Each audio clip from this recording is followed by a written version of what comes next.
2014-তে college গ্রাজুয়েশনের পরে লিসান ফ্রুন আর Chris Cramer's Netherlands থেকে Panama ঘুরতে যান। প্যানামাতে তাদের ডেড বডি পাওয়ার আগে পুলিশরা ওনাদের যে ডিজিটাল ক্যামেরাটা ছিল সেটাকে খুঁজে বার করে। আর ডিজিটাল ক্যামেরাটার মধ্যে কিছু এমন ছবি দেখা যায় যেটা পুলিশরা নিজেরাও বুঝতে পারে না যে এই ছবিগুলো কেন তোলা হয়েছিল। আর এই ছবিগুলো সত্যি একটা রহস্য। আর আজকের ভিডিওতে আমরা দেখবো এই ছবিগুলো। কিন্তু তার আগে আমি আপনাদেরকে বলতে চাই, যদি আপনাদের এরকমই সাসপেন্সফুল, মিস্টিরিয়াস, থ্রিলিং গল্প, রিয়েল স্টোরিজ যদি ভালো লাগে তাহলে আমার চ্যানেল সাবস্ক্রাইব করুন আর নোটিফিকেশন বেলটাকে অন করে দিন যাতে আপনি নোটিফিকেশন পান। তাহলে শুরু করা যাক ক্রিস ক্রেমার্স আর লিসান ফ্রুনের মৃত্যুর রহস্যের গল্প। 15 মার্চ ক্রিস ক্রেমার্স আর লিসান ফ্রুন নেদারল্যান্ডস থেকে প্যানামা ঘুরতে যান 6 সপ্তাহের জন্য। প্রথম 2 সপ্তাহ ক্রেমার্স আর ফ্রুনের খুবই ভালো কাটে প্যানামাতে, মানে তারা খুব মজা করে ওখানে। আর 2 সপ্তাহ শেষের দিকে 3 সপ্তাহ শুরুতে তারা প্যানামার একটা ছোট শহর, যে শহরটার নাম হচ্ছে বুকেট, সেখানে ঘুরতে যান। ক্রেমার আর ফ্রুন বুকেটে যে হোটেলটাতে থাকছিল সেখানে একটা কুকুর ছিল, আর সেই কুকুরটার সাথে ক্রেমার আর ফ্রুনের খুব ভালো বন্ধুত্ব হয়ে যায়। 1 এপ্রিল 2014-এ ক্রেমার আর ফ্রুন ডিসাইড করে যে তারা একটা সামনে, মানে বুকেট শহরের কাছাকাছি একটা ট্রেকিং রুট রয়েছে, যে জায়গাটার নাম হচ্ছে বারু ভলক্যানো ক্লিফ। আর এই বারু ভলক্যানো ক্লিফে তারা ট্রেক করে যাবেন 1 এপ্রিল 2014-তে। আর এই বারু ভলক্যানো ক্লিফে পৌঁছানোর জন্য একটা জঙ্গলের মাঝখান দিয়ে রাস্তা দিয়ে যেতে হয়। আর পাহাড়ের উপর পৌঁছানোর পরে ওই ভলক্যানো ক্লিফটা দেখা যায়, আর সেখান থেকে সামনে যে পুরো ভ্যালিটা আছে প্যানামার ওই বুকেট শহরের পুরো ভ্যালিটা দেখা যায়, মানে খুবই সুন্দর একটা ল্যান্ডস্কেপ। জেনারেলি টুরিস্টরা যখন বারু ভলক্যানো ক্লিফ ট্রেক করতে যায় তখন একটা গাইডকে তাদের সাথে নিয়ে যায়, বাট ক্রেমার আর ফ্রুন তারা ডিসাইড করে যে তাদের কোনো গাইডের দরকার নেই, সো তারা দুজনে একাই ওই বারু ভলক্যানো ক্লিফটাকে ট্রেক করবে। কিন্তু 1 এপ্রিল 2014-এ ফ্রুন আর ক্রেমার হোটেলে যে কুকুরটার সাথে ওদের যে ভালো বন্ধুত্ব হয়ে গেছিল সেই কুকুরটাকে বারু ভলক্যানো ক্লিফে তারা নিয়ে যায়, মানে কুকুরটা ওদের সাথে আসে। তারা সবকিছু বেসিক সাপ্লাই ক্যারি করে, জলের বোতল, কিছু খাবার, তাদের ব্যাকপ্যাক, মোবাইল ফোনস আর একটা ডিজিটাল ক্যামেরা ক্যারি করে যাতে তারা ছবি তুলতে পারে ওই সিনিক বিউটিটা। 1 এপ্রিল 2014-তে ক্রেমার আর ফ্রুন সকালবেলায় কুকুরটাকে নিয়ে ট্রেকিংয়ে বেরিয়ে যায়। রাত্রি যখন হয় তখন হোটেলে কুকুরটা ফেরত আসে, কিন্তু ক্রেমার আর ফ্রুন কিন্তু সেই দিনকে রাত্রিবেলা হোটেলে ফেরত আসে না। তারা কিন্তু ডেলি তাদের বাবা মার সাথে যোগাযোগ করতো, যদি ফোন নাও করতে পারতো অ্যাটলিস্ট একটা টেক্সট মেসেজ ড্রপ করে দিত। কিন্তু এপ্রিল 1 থেকে এপ্রিল 2 ক্রেমার আর ফ্রুন কিন্তু তাদের বাবা মাকে যোগাযোগ করে না। যোগাযোগ না হওয়ার কারণে ক্রেমার আর ফ্রুনের বাবা মা খুবই চিন্তিত হয়ে পড়ে, আর তখন তারা প্যানামা পুলিশ ডিপার্টমেন্টকে খবর দেয়। 2 এপ্রিল 2014-তে প্যানামা পুলিশ এই বারু ভলক্যানো ক্লিফের আশেপাশে সার্চ অপারেশন শুরু করে ক্রেমার আর ফ্রুনকে খোঁজার জন্য। আর 6 এপ্রিল 2014-এ ক্রেমার আর ফ্রুনের বাবা মা নেদারল্যান্ডস থেকে প্যানামা ফ্লাই করে। আর পৌঁছানোর পরেই $30,000, যেটা প্যানামাতে প্রচুর টাকা, একটা অ্যামাউন্ট ডিক্লেয়ার করে যদি কেউ ওনাদের মেয়ের ব্যাপারে ইনফরমেশন দিতে পারে বা ওনাদের মেয়েকে খুঁজে বার করতে পারে। আর এই টাকার জন্যেই ওখানকার যে কমন ভিলেজার্সরা, মানে যারা গ্রামের দিকে থাকে, তারা ক্রেমার আর ফ্রুনকে খোঁজা শুরু করে। এই করতে করতে 3 মাস হয়ে যায়। পুলিশরা খুঁজে যাচ্ছে, গ্রামের লোকেরা খুঁজে যাচ্ছে, কিন্তু ক্রেমার আর ফ্রুনকে কেউ খুঁজে পাচ্ছে না। কিন্তু এর মাঝখানে ওখানকারই একজন লোকাল মহিলা ফ্রুনের পিঠের ব্যাগ খুঁজে পায় একটা নদীর ধারে। আর এই ব্যাগটা খুঁজে পাওয়া যায় বারু ভলক্যানো মাউন্টেন, যেখানে ক্রেমার আর ফ্রুন ট্রেক করতে গেছিল, সেখান থেকে 5 মাইল দূর থেকে। পুলিশরা যখন ব্যাগটা খুলে দেখে, পুলিশরা দেখে যে ব্যাগের মধ্যে যা জিনিসগুলো রয়েছে সেগুলো খুব নিটলি প্যাক করে রাখা। এই পিঠের ব্যাগটা দেখে মনে হচ্ছে না যে এই ব্যাগটা এমন একটা মেয়ের ব্যাগ যে 3 মাস ধরে নিরুদ্দেশ।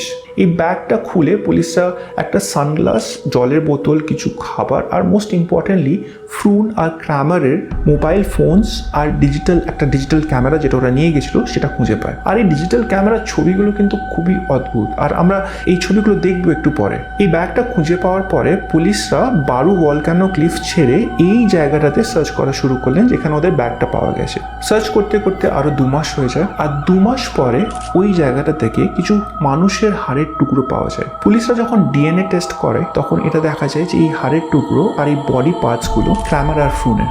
কিন্তু অদ্ভুত ব্যাপারটা কি জানেন, ক্রেমার আর ফ্রুনের বডি পার্টস ছাড়াও এখান থেকে আরো 3 জন মানুষের বডি পার্টস পাওয়া যায় আর কিছু বোন ফ্র্যাগমেন্টস পাওয়া যায়, মানে টোটাল 5 জন মানুষের বডি পার্টস আর হাড়ের টুকরো পাওয়া যায়। আর এতদিন পর পানামা পুলিশ ক্রামার আর ফ্রুনকে মৃত ঘোষণা করে। আর পানামা পুলিশ এই ব্যাগের মধ্যে থেকে যে ক্রামার আর ফ্রুনের মোবাইল ফোন পাওয়া গেছিল, সেই মোবাইল ফোনের কল রেকর্ডস আর ফোন রেকর্ডস চেক করা শুরু করে। আর দেখা যায় যে 1 এপ্রিল 2014 থেকে এই দুটো মোবাইল ফোন থেকে বারবার কল করার চেষ্টা করা হয়, কিন্তু নেটওয়ার্ক না থাকার জন্যে একটাও কল কানেক্ট হয় না।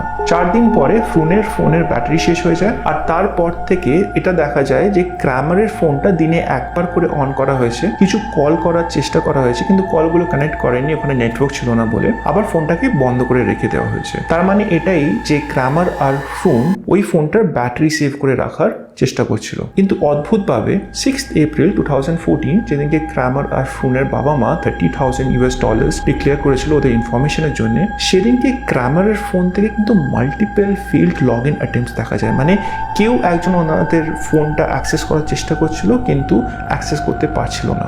7 এপ্রিল থেকে 10 এপ্রিল 2014-তে ক্রামারের ফোন থেকে টোটাল 77খানা কল করার চেষ্টা করা হয়, কিন্তু একটাও কল কানেক্ট করে না, কারণ কি ওই জঙ্গলের মধ্যে কোনো নেটওয়ার্ক ছিল না বলে। আর 11 এপ্রিল 2014-তে ক্রামারের ফোনের ব্যাটারি ডেড হয়ে যায় আর ফোনটা বন্ধ হয়ে যায়। তারপর থেকে আর কোনো রেকর্ডস এই ফোনে দেখা যায় না। আর এরপর পুলিশরা ওই ডিজিটাল ক্যামেরাতে তোলা ছবিগুলো দেখা শুরু করে। আর পুলিশরা দেখে যে প্রথমে যে ছবিগুলো তোলা সেগুলো খুবই হাসি খুশির ছবি। আর পুলিশরা এটাও জানতে পারে যে ক্রামার আর ফ্রুন বারু ভলকানো মাউন্টেনের উপরে কিন্তু পৌঁছেছিল, মানে তারা পুরো ট্রেকটা কমপ্লিট করে উপরে পৌঁছায়। কিন্তু সন্ধে নামতে নামতে ছবিতে যে এক্সপ্রেশনগুলো, ক্রামার আর ফ্রুনের এক্সপ্রেশন আস্তে আস্তে বদলাতে শুরু করে। আর এই ছবিটা হচ্ছে 1 এপ্রিল 2014 লাস্ট ছবি। আপনি দেখতে পাচ্ছেন যে মুখে একটা অদ্ভুত টেনশন। কিন্তু 8 এপ্রিল থেকে 10 এপ্রিল 2014-তে এই ক্যামেরাতে 90খানা ছবি তোলা হয়। আর সত্যি বলতে এই ছবিগুলো কিন্তু খুব অদ্ভুত ছবি। মানে আমিও যখন ছবিগুলো দেখছিলাম তখন মনে অনেক প্রশ্ন জাগে। কিন্তু আপনি যদি ছবিগুলো দেখেন, আপনি দেখবেন রাতের বেলায় জঙ্গলের ছবি তোলা হয় ফ্ল্যাশ লাইট অন করে। আর একটাও ছবিতে ক্রামার আর ফ্রুনকে দেখা যায় না, এক্সেপ্ট ওয়ান ফটোগ্রাফ যেখানে খালি ক্রামারের মাথা চুল দেখা যাচ্ছে।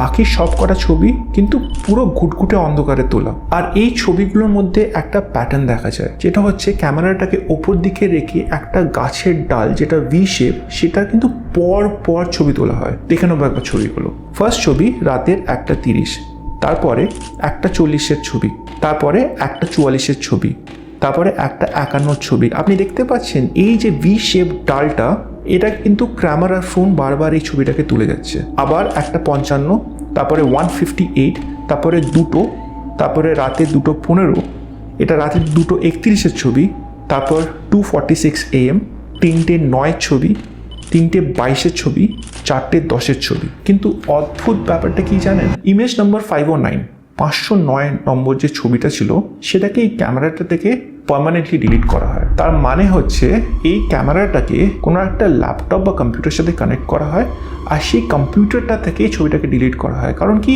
এমনি ক্যামেরা থেকে, কোনো ডিজিটাল ক্যামেরা থেকে যদি আপনি কোনো ছবি ডিলিট করেন না, পুলিশের এক্সপার্টসরা বা ফরেন্সিক্সরা সেই ছবিটাকে আবার রিক্রিয়েট করতে পারে। কিন্তু পার্মানেন্টলি ডিলিট তখনই হয় যখন আপনি এই ক্যামেরাটাকে কোনো একটা কম্পিউটারের সাথে কানেক্ট করবেন, আর করার পরে সেই কম্পিউটার থেকে এই ছবিটাকে ডিলিট করবেন, তখনই কিন্তু একটা ছবি পার্মানেন্টলি ডিলিট হয় একটা ডিজিটাল ক্যামেরা থেকে। কিন্তু রহস্যর বিষয় হচ্ছে এটাই, ক্রামার আর ফ্রুন কোনো কিন্তু ল্যাপটপ বা কম্পিউটার ক্যারি করছিল না নিজের সাথে, তাহলে এটা পার্মানেন্টলি ডিলিট হলো কি করে ক্যামেরা থেকে? একটা পার্সপেক্টিভ দেখা যাচ্ছে যে এটা হয়তো একটা মার্ডার, কিন্তু কিছু প্রশ্ন আবার সামনে আসছে।